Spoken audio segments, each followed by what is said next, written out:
ಮಳೆ ಮತ್ತು ವಿಶ್ವದ ಶಾಂತಿಗಾಗಿ ಈದ್ಗಾದಲ್ಲಿ ಮುಸ್ಲಿಂ ಬಾಂಧವರಿಂದ ಅಲ್ಲಾನಲ್ಲಿ ಪ್ರಾರ್ಥನೆ ಜೊತೆಗೆ ಬಕ್ರೀದ್ ಹಬ್ಬ ಆಚರಣೆ.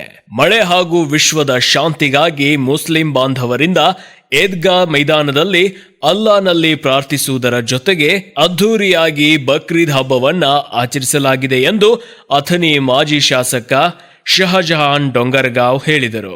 ಬೆಳಗಾವಿ ಜಿಲ್ಲೆಯ ಅಥಣಿ ಪಟ್ಟಣದ ಈದ್ಗಾ ಮೈದಾನದಲ್ಲಿ ಬಕ್ರೀದ್ ಹಬ್ಬದ ನಿಮಿತ್ತ ಪ್ರಾರ್ಥನೆ ಸಲ್ಲಿಸಿ ಮಾತನಾಡಿದ ಅವರು, ಪ್ರವಾದಿ ಹಜರತ್ ಇಬ್ರಾಹಿಂ ಅವರ ತ್ಯಾಗ, ಬಲಿದಾನ, ಅಚಲ ದೈವಭಕ್ತಿ ಹಾಗೂ ಅವರ ಪುತ್ರ ಹಜರತ್ ಇಸ್ಮಾಯಿಲ್ ಅವರ ದೈವಭಕ್ತಿಯನ್ನ ಸಾಂಕೇತಿಕರಿಸುವ ಬಕ್ರೀದ್ ತ್ಯಾಗ, ಬಲಿದಾನವನ್ನ ಸ್ಮರಿಸುವ ಮಹತ್ವದ ಹಬ್ಬವಾಗಿದೆ.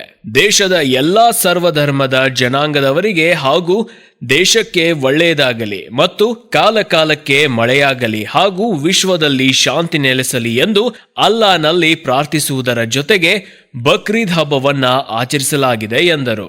ಮುಸ್ಲಿಂ ಧರ್ಮ ಗುರುಗಳಾದ ಮುಫ್ತಿ ಹಬೀಬುಲ್ಲಾ ಮುಲ್ಲಾ ಪ್ರಾರ್ಥನೆಯನ್ನ ಬೋಧಿಸಿದರು. ಇದೇ ಸಮಯದಲ್ಲಿ ಕರ್ನಾಟಕ ರಾಜ್ಯ ಅಲ್ಪಸಂಖ್ಯಾತರ ಘಟಕದ general secretary Aslam Nalband, land developers R M. Dange, Rihan Dange, ಉದ್ಯಮಿ ಅಮಾನುಲ್ಲಾ ಮುಲ್ಲಾ, ಅತಾವುಲ್ಲಾ ಮುಲ್ಲಾ, ಬಾಬು ಖೇಮ್ಲಾಪುರ್, ವಶೀಂ ಖೇಮ್ಲಾಪುರ್, ಸನಾ ಕಾಲೇಜ್ ಸಂಸ್ಥಾಪಕ ಅಧ್ಯಕ್ಷರಾದ ಖಲೀಲ್ ಭಾಗವಾನ್, ಗುತ್ತಿಗೆದಾರ ಮೆಹಬೂಬ್ ತರ್ಡೆ, ಐಜಿ ಬಿರಾದರ್, ರಾಜು ಎಚ್, ಬಾರ್ಗೀರ್ ಹಾಗೂ ಮುಸ್ಲಿಂ ಬಾಂಧವರು ಸೇರಿ ಪರಸ್ಪರ ಬಕ್ರೀದ್ ಹಬ್ಬದ ಶುಭಾಶಯಗಳನ್ನ ಕೋರಿದರು. ಸತೀಶ್ ಕೋಳಿ, ನ್ಯೂಸ್ ಫಾಸ್ಟ್ ಕನ್ನಡ, ಅಥಣಿ. ಇವತ್ತು ಇಡೀ ಜಗತ್ತಿನಾದ್ಯಂತ ಏನು ಒಂದು ಬಕ್ರೀದ್ ಹಬ್ಬ ಅಂದರೆ ಇದು ಜುಹಾ ಆಚರಣೆ ಮಾಡ್ತಾ ಇದ್ದೀವಿ. ಈ ನಿಮಿತ್ತ ಕನ್ನಡ ನಾಡಿನ ವಿಶೇಷವಾಗಿ ಅಥಣಿ ತಾಲೂಕಿನ ಸಮಸ್ತ ಜನತೆಗೆ ಶುಭಾಶಯಗಳು. ಇದು ತ್ಯಾಗ ಮತ್ತು ಬಲಿದಾನದ ಒಂದು ಹಬ್ಬ.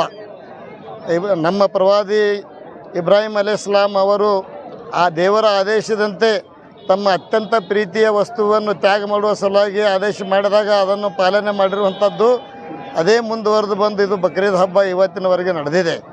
ಇದೇ ಸಂದರ್ಭದಲ್ಲಿ ಮಕ್ಕಾ ಹಜ್ ಯಾತ್ರೆಯನ್ನು ಇಡೀ ಜಗತ್ತಿನ ಎಲ್ಲ ರಾಷ್ಟ್ರಗಳಿಂದ ಅಲ್ಲಿ ಮುಸಲ್ಮಾನರು ಬಂದು ಹಜ್ ಯಾತ್ರೆಯನ್ನು ಕೈಗೊಳ್ಳುತ್ತಾರೆ. ಕೋಟಿಗಟ್ಟಲೆ ಜನ ಇವತ್ತು ಹಜ್ ಯಾತ್ರೆಯನ್ನು ಕೈಗೊಂಡಿದ್ದಾರೆ.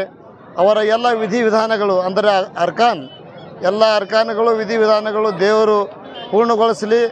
ಅವರ ಏನು ಒಂದು ಹಜ್ ಯಾತ್ರೆಯನ್ನು ದೇವರು ಅದನ್ನು ಅನುಗ್ರಹಿಸಲಿ ಅಂಥೇಳಿ ಈ ಸಂದರ್ಭದಲ್ಲಿ ನಾನು ಹೇಳ್ತಾ, ಇಷ್ಟೇ ಅಲ್ಲ, ನಮ್ಮ ಇವತ್ತಿನ ಪ್ರಾರ್ಥನೆಯಲ್ಲಿ ಎಲ್ಲ ವಿಶೇಷವಾಗಿ ಬೇಗನೆ ಆದಷ್ಟು ಮಳೆ ಆಗಬೇಕು.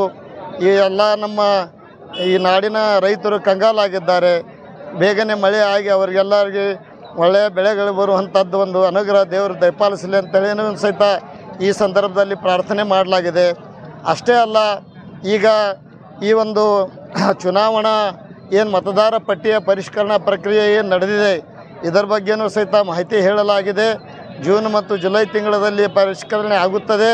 ಪ್ರತಿಯೊಬ್ಬರು ಸಹಿತ ಯಾರು ಅರ್ಹ ಮತದಾರಿದ್ದಾರೆ ತಮ್ಮ ಮತದಾನದ ಒಂದು ಕಾರ್ಡನ್ನು ಮ್ಯಾಪಿಂಗ್ದಲ್ಲಿ ಹಾಕ್ಕೊಂಡು ಪ್ರತಿಯೊಬ್ಬರು ತಮ್ಮ ಹೆಸರು ಮತಪಟ್ಟಿಯಲ್ಲಿ ಬರುವಂತೆ ಜಾಗರೂಕತೆಯನ್ನು ವಹಿಸಬೇಕಂತೇಳಿ ಸಹಿತ ನಮ್ಮ ಮೌಲಾನಾಗಳು ಇವತ್ತು ಈ ಎಲ್ಲ ನಮ್ಮ ಸಮಾಜಕ್ಕಾಗಲಿ ಇಡೀ ನಾಡಿನ ಜನತೆಗಾಗಲಿ ಒಂದು ಸಂದೇಶವನ್ನು ಕೊಟ್ಟಿದ್ದಾರೆ.